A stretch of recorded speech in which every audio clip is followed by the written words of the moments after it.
Bu bilirsiniz nədir? Bol vitamin çeşitli evlatlarınız için mükemmel bir şirniyyat.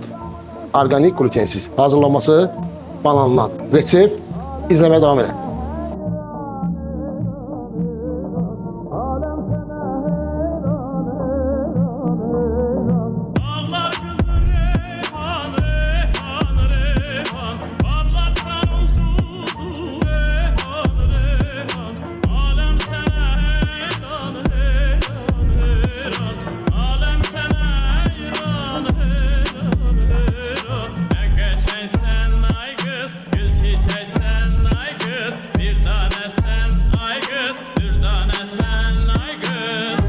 Temiz, organik, şekersiz, glutensiz, mükemmel, sağlam gıda, sağlam keks evlatlarınız.